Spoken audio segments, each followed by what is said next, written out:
sur les lieux? Oui. Oui, en 2000. En 2000, on est retourné sur le lieu, sur l'invitation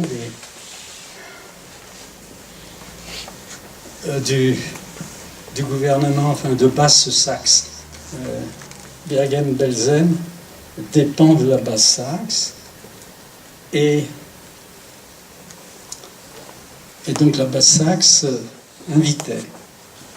invitait tous ceux qui avaient été déportés à Bergen-Belsen de venir au moment de la libération, c'est-à-dire en avril, vers le 15 avril.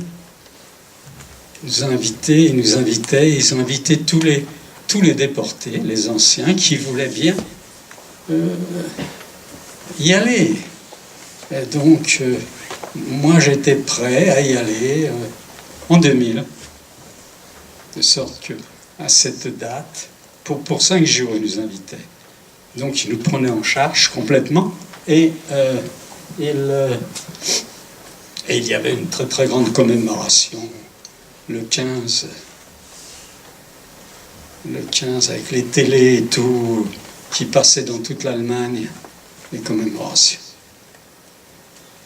Donc j'y suis retourné 5 ans après, parce que c'était tous les 5 ans les invitations. L'ambiance était bien, était correcte, on se retrouvait entre nous, des déportés du monde entier, parce que à Bergen-Belsen, il n'y avait pas que des Français. Pendant le séjour de déportation, il y avait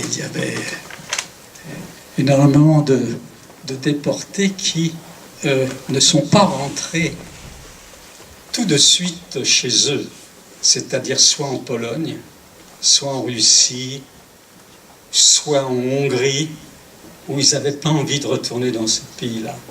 Donc ils attendaient. À Bergen-Belsen, ils avaient organisé un camp de personnes déplacées, c'est-à-dire ces personnes qui avaient été déportées, mais qui ne voulaient pas rentrer chez eux.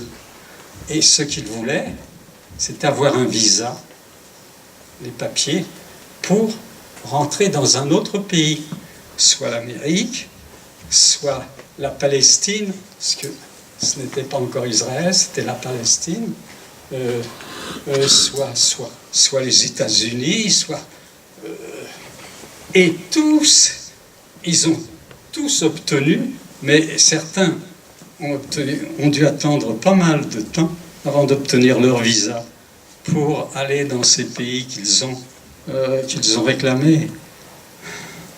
Et donc, quand ils invitaient les anciens déportés, il y avait aussi ces personnes qui revenaient donc des États-Unis et qui avaient été déportés à Bergen-Belsen.